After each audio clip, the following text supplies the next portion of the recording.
Welcome. Chapter 3 start करते हैं। 2 chapter हमने पढ़ लिए। शुरू में इंट्रोडक्शन पढ़ा, सेकंड में हमने कुछ टर्मिनोलॉजी देखी डेटाबेस से मुतल्लिक। अब थर्ड चैप्टर है डेटाबेस डिज़ाइन प्रोसेस का। तो इसको देखते हैं कि डेटाबेस को डिज़ाइन किस तरीके से किया जाता है। जस्ट लाइक एक बिल्डिंग बनाने से पहले उसका डिज़ाइन तैयार किया जाता है, डिज़ाइन तैयार करने के बाद ही उस बिल्डिंग को कंस्ट्रक्ट किया जाता है। जितना अच्छा डिज़ाइन होगा उतनी अच्छी बिल्डिंग होगी, उतनी पायदार होगी, लास्ट लॉन्ग होगी। और डिज़ाइन जितना ही पुअर होगा, बिल्डिंग या सिस्टम उतना ही गैर महफूज इनसिक्योर होगा। तो अच्छा डिज़ाइन अच्छे सिस्टम की ज़मानत है। देखते हैं कि डेटाबेस एनालिसिस फेज़ क्या है। एक डेटाबेस बनाने में मल्टीपल स्टेजेस हो सकते हैं, मल्टीपल फेजेस हो सकते हैं। उन्हीं में एक शामिल है एनालिसिस फेज़। एनालिसिस फेज़ या एनालिसिस स्टेज का फंक्शन क्या है, का काम क्या है। देखते हैं कि analysis, what is analysis. Analysis is studying the existing system. Analysis जो है उसमें जो भी एग्जिस्टिंग सिस्टम होता है उसको स्टडी किया जाता है। कोई भी नया सिस्टम बन रहा है, नए सिस्टम बनने से पहले कोई तो सिस्टम मौजूद होगा जिसमें कोई कमी है, कोई कोताही है, कोई प्रॉब्लम है, जिसको ख़त्म करने के लिए नया सिस्टम बनाया जा रहा है। तो एनालिसिस में पुराना जो सिस्टम है, जो मौजूदा सिस्टम है, जो कोई ऑपरेट हो रहा है, उसको स्टडी किया जाता है।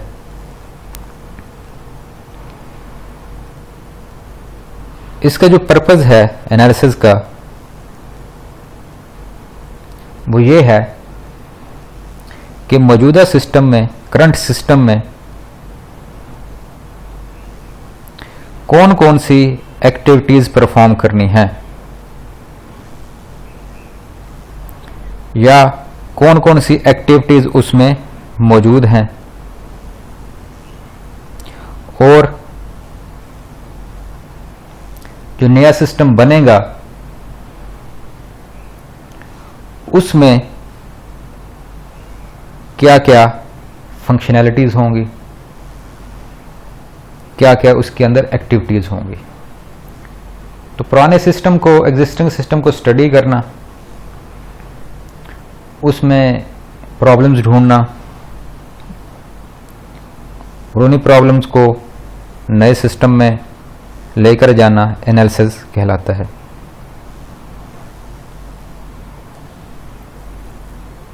एनालिसिस यही है, what to do with it, कि एग्जिस्टिंग सिस्टम के साथ क्या करना है, उसको किस तरीके से चेंज करना है कि एक नया सिस्टम रेडी हो जाए जिसमें जो मौजूदा सिस्टम के जो प्रॉब्लम है वो मौजूद ना हो। तो एनालिसिस का फर्स्ट स्टेप है फिजिबिलिटी स्टडी।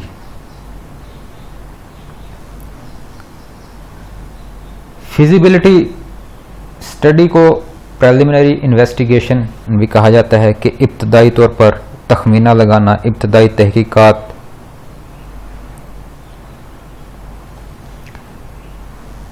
इसका जो मकसद है, क्योंकि हम डेटाबेस सिस्टम की बात कर रहे हैं तो उसी चीज़ के बनाने के बारे में हम बात करेंगे। वैसे एनालिसिस का फेज जनरल फेज़ है, किसी भी सिस्टम की डेवलपमेंट के लिए यूज़ किया जा सकता है। क्योंकि हम डेटाबेस की बात कर रहे हैं तो हम डेटाबेस सिस्टम की डेवलपमेंट की बात करेंगे। तो इसमें जो भी नया सिस्टम बनने जा रहा है, प्रपोज सिस्टम, जो मतलब जिसका आइडिया दिया गया नया सिस्टम जो भी बनने जा रहा है, उसके बारे में डिस्कशन होती है। डिस्कशन में क्या क्या डिस्कस किया जाता है कि जो नया सिस्टम बनेगा वो अफोर्डेबल है, पॉसिबल है और एक्सेप्टेबल भी है कि नहीं। अफोर्डेबल से क्या मुराद कि जो नया सिस्टम बनेगा वो अफोर्ड भी किया जा सकता है कि नहीं, कि उसकी कॉस्ट इतनी ज़्यादा ना हो कि उस सिस्टम को अफोर्ड ही ना किया जा सके, उसको बनाया ही ना जा सके। अफोर्डेबल। सेकंड जो डिस्कस होगा पॉसिबिलिटी, कि इस सिस्टम को बनाना जो भी है फर्ज करें पॉसिबल भी है कि नहीं।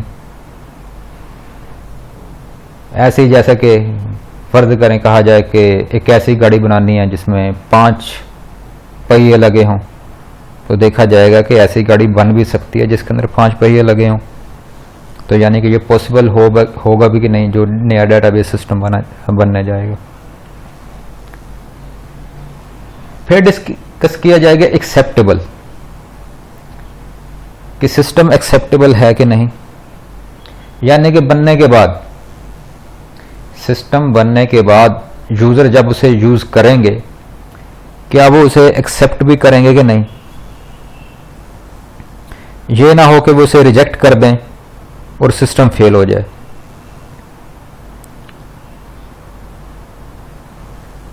जैसे कि फर्ज करें कोई नया मोबाइल बनता है,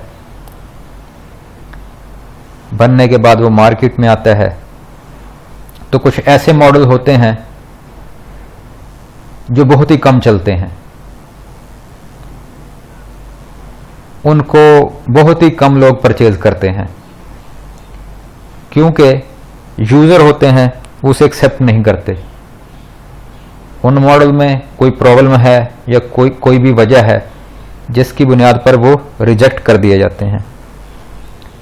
तो इसी तरह फिजिबिलिटी स्टडी में यह भी डिस्कस किया जाएगा कि जो नया सिस्टम बनेगा डेटाबेस सिस्टम, उसको यूज़र एक्सेप्ट भी करेंगे कि नहीं भी करेंगे।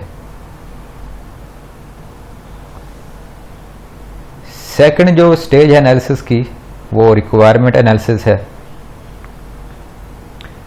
इसमें क्या किया जाता है, requirements and functionality are discussed, कि जो भी नया सिस्टम बनने जा रहा है उसके बारे में कलेक्ट करनी है, इकट्ठी करनी है रिक्वायरमेंट्स, कि इस सिस्टम की ज़रूरियात क्या होंगी, इस सिस्टम में क्या क्या मौजूद होगा, कौन कौन से फंक्शन होंगे, इनपुट किस तरीके से दी जा सकेगी सिस्टम को, आउटपुट फर्ज करें किस तरीके से डिस्प्ले की जा सकेगी, और इसी फेज में जो यूज़र होता है जिसके लिए सिस्टम बनने जा रहा है वो अपनी ज़रूरियात बताता है कि इस सिस्टम में ये फंक्शनैलिटी या ये रिक्वायरमेंट्स होने चाहिए। जब सिस्टम फर्ज करें बन जाता है तो यूज़र फिर उन्हीं रिक्वायरमेंट्स को देखता है, उन्हीं फंक्शनैलिटी को देखता है जिसके बारे में उसने कहा था कि ये सिस्टम में मौजूद होने चाहिए। थर्ड है प्रोजेक्ट प्लानिंग। प्रोजेक्ट प्लानिंग में एक कम्प्रीहेंसिव प्लान बनाया जाता है, शेड्यूल बनाया जाता है। क्यों बनाया जाता है? ताकि जो प्रोजेक्ट है जिसके ज़रिए डेटाबेस सिस्टम बनाना है वो सक्सेसफुली तौर पर कंप्लीट हो सके। क्योंकि प्रोजेक्ट की प्लानिंग के बगैर, अगर प्लानिंग ही नहीं है तो कोई भी काम अगर आप स्टार्ट कर देते हैं तो वो टाइमली ख़त्म होगा ही नहीं, टाइम एक्सीड कर जाएगा, उसकी जो प्रोजेक्ट की कॉस्ट है, उसके एक्सपेंसेस हैं, वो भी बढ़ जाएंगे अगर प्रॉपर प्लानिंग नहीं होगी। तो प्रोजेक्ट प्लानिंग में यही डिस्कस किया जाता है, एक प्लान बनाया जाता है कि सिस्टम को कितने टाइम के अंदर एंड करना है। इसके अलावा प्लानिंग के अंदर जो कॉस्ट के फैक्टर हैं वो भी देखे जाते हैं कि डेटाबेस सिस्टम का ये फर्ज करें हार्डवेयर और सॉफ्टवेयर की कॉस्ट क्या होगी, उसको जब परचेज किया जाएगा तो उसकी कॉस्ट कितनी होगी। डेटाबेस सिस्टम के लिए जो एम्प्लॉय वगैरह रखे जाएंगे उनकी सैलरीज क्या होंगी, कितनी होंगी। तो ये सारा कुछ कॉस्ट का जो भी है वो भी आपको प्रोजेक्ट प्लानिंग में ही आता है। लास्ट स्टेज है एनालिसिस की, डेटा एनालिसिस। को जो हम सिस्टम बनाने जा रहे हैं वो डेटाबेस सिस्टम, और डेटाबेस सिस्टम का जो इम्पोर्टेंट इंग्रेडिएंट है, इम्पोर्टेंट जो एस्पेक्ट है, जो चीज़ है, वो डाटा है। तो डाटा का एनालिसिस किया जाता है, डाटा का जायज़ा लिया जाता है डेटाबेस बनाने से पहले। तो मुख्तलिफ तरह की टेक्निक हैं डेटा का एनालिसिस के लिए, जिस तरह के डेटा फ्लो डायग्राम्स हैं, डिसीजन टेबल्स हैं, डिसीजन ट्रीज हैं। डेटा फ्लो डायग्राम शायद चैप्टर के आगे मौजूद हों, कुछ इसके बारे में पढ़ें, लेकिन जो डिसीजन टेबल्स और डिसीजन ट्रीज हैं ये आपके सिलेबस में शामिल नहीं है।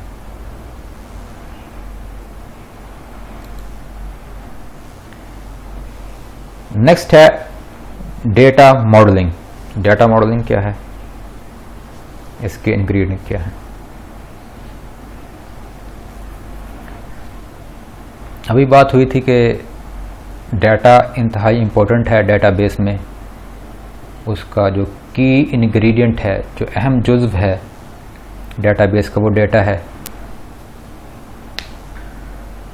तो डेटा के मॉडल बनाए जाते हैं, जिस तरह बिल्डिंग की बात हुई थी कि बिल्डिंग बनाने से पहले फ़र्ज़ करो उसका मॉडल बना लिया,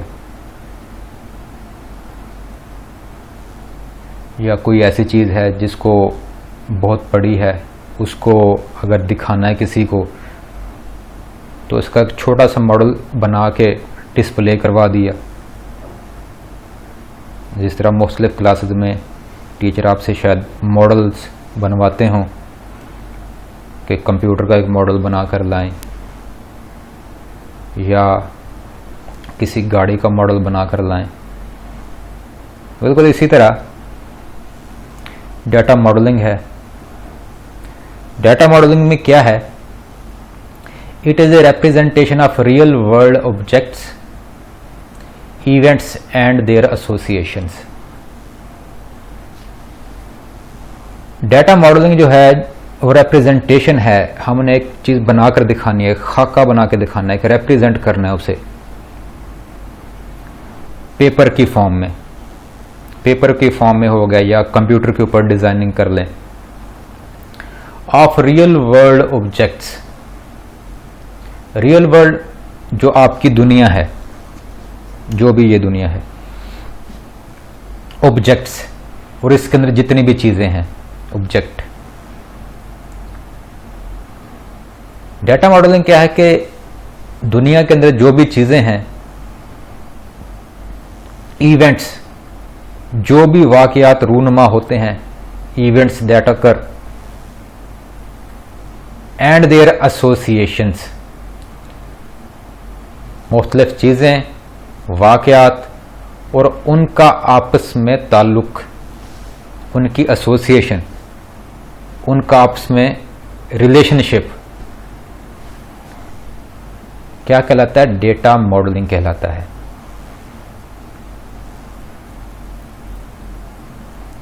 डाटा मॉडलिंग में क्या क्या चीजें शामिल हैं? फर्स्ट है एंटिटी, सेकंड एट्रीब्यूट, थर्ड है रिलेशनशिप। एंटिटी क्या है?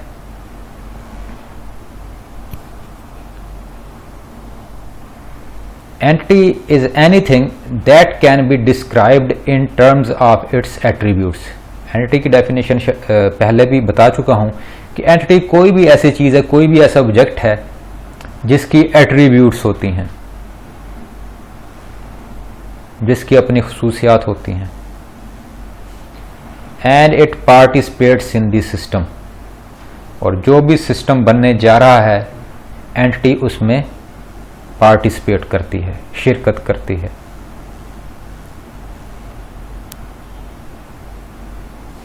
मिसाल के तौर पर एंटिटी क्या है? Entity can be a person, कोई शख्स हो सकता है एंटिटी, प्लेस, कोई जगह हो गई, थिंग, कोई चीज हो गई, और इवेंट, या कोई इवेंट हो गया, कोई वाकया हो गया। ये सारी की सारी क्या है? एंटिटी हैं, क्योंकि इन सब की क्या है? एट्रीब्यूट्स हैं, करैक्टरिस्टिक्स हैं, जिनको हम रिकॉर्ड कर सकते हैं। एग्जाम्पल जैसे कि देखें, स्टूडेंट एंटिटी होगी, स्टूडेंट की एट्रीब्यूट्स होंगी, उसका रोल नंबर, नेम वगैरह। क्लास एक एंटिटी है, क्लास की अपनी एट्रीब्यूट्स हैं। टीचर एंटिटी है, टीचर की अपनी एट्रीब्यूट्स हैं। इंजीनियर भी एक एंटिटी है। इस तरह जो भी चीज़ आपको नज़र आती हैं, जो भी चीज़ जिसकी अपनी एट्रीब्यूट्स होंगी, सारी की सारी एंटिटीज होंगी। ये तो आप पर्सनस हो गए, चारों पर्सनस हो गए। अगर प्लेस की बात करें तो कोई टाउन हो गया, सिटी हो गया, या कंट्री हो गया, ये सारी की सारी प्लेसेस हैं और ये सारे सारे एंटिटीज हैं। इस तरह किसी थिंग की बात करें, किसी भी चीज़ की, ऑटोमोबाइल, कोई भी गाड़ी हो गई, डिवाइस, कोई भी डिवाइस होगी, मोबाइल फ़ोन हो गया, या आपका कंप्यूटर हो गया, या फर्ज करें टीवी हो गया, ये सारी चीज़ें हैं और ये सारी की सारी एंटिटी कहलाती हैं। इस तरह इवेंट की बात करें, कोई फेस्टिवल हो गया, कोई त्यौहार हो गया, जैसे कि ईद का त्यौहार हो गया, फेस्टिवल, या इंसिडेंट, कोई वाकया हो गया, कोई भी वाकया हो सकता है, अर्थक्वेक का हो गया, या फ्लड का हो गया, या कोई तूफान का हो गया, या इसी तरह कोई भी इंसिडेंट। तो फेस्टिवल और इंसिडेंट ये भी आपके एंटिटीज में शामिल हैं।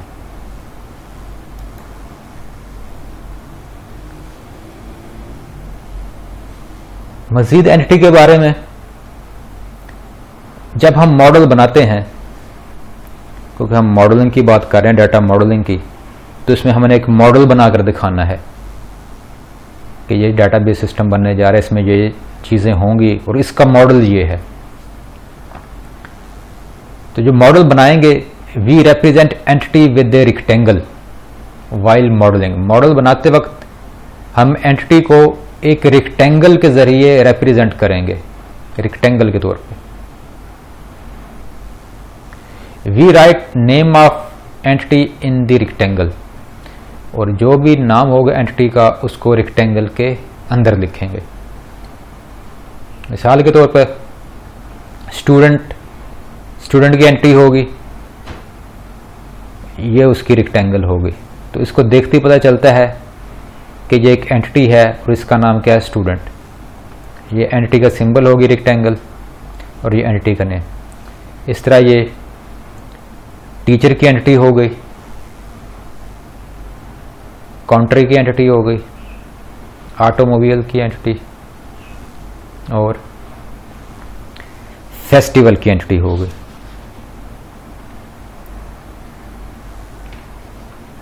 तो एंटिटी को रेक्टेंगल के अंदर लिखा जाता है और एंटिटी का नेम इनसाइड द रेक्टेंगल होता है।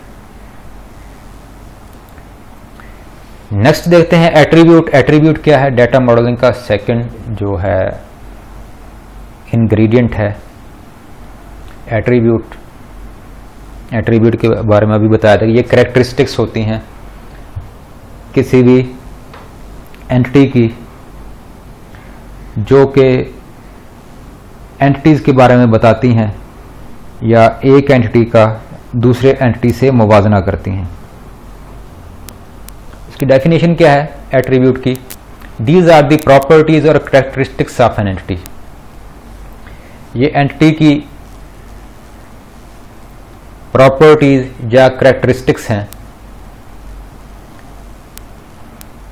जैसा कि फर्ज करें the attributes of student entity could be. अगर स्टूडेंट एंटिटी की बात करें तो उसकी एट्रीब्यूट्स क्या क्या हो सकती हैं, उसकी प्रॉपर्टी या कैरेक्टरिस्टिक्स क्या क्या हो सकती हैं? रोल नंबर, रोल नंबर उसकी प्रॉपर्टी है। नेम, नेम उसकी प्रॉपर्टी है या एट्रीब्यूट है। एड्रेस उसकी एट्रीब्यूट है। उसका जो कॉन्टैक्ट है, सेल फोन नंबर है, वो उसकी प्रॉपर्टी है। इसी तरह और जितने भी उसकी एट्रीब्यूट होंगी वो लिखी जाएंगी। तो एक एंटिटी की मल्टीपल एट्रीब्यूट्स हो सकती हैं, काफ़ी सारी एट्रीब्यूट्स हो सकती हैं। तो डेटाबेस बनाते वक्त देखा जाता है कि कौन कौन सी एट्रीब्यूट डेटाबेस के अंदर स्टोर करनी है या कौन कौन सी एट्रीब्यूट्स डेटाबेस के अंदर रिकॉर्ड करनी है।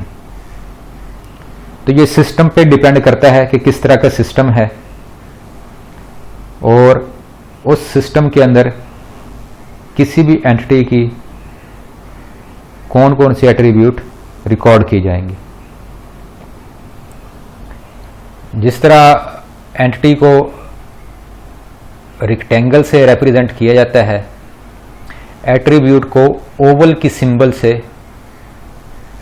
रिप्रेजेंट किया जाता है डाटा मॉडल के अंदर। जैसा कि ये होगी ओवल की सिंबल, ये रोल नंबर की एट्रीब्यूट हो गई, ये नेम की हो गई, एड्रेस की होगी, कॉन्टैक्ट की होगी, अगर और होगी तो इसी के साथ लिखी जाएगी वो भी।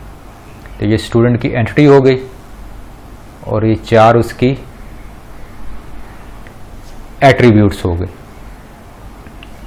तो इस मॉडल को देखते ही हम अंदाज़ा लगा सकते हैं कि ये स्टूडेंट की एंटिटी है और इसकी ये चार एट्रीब्यूट्स हैं।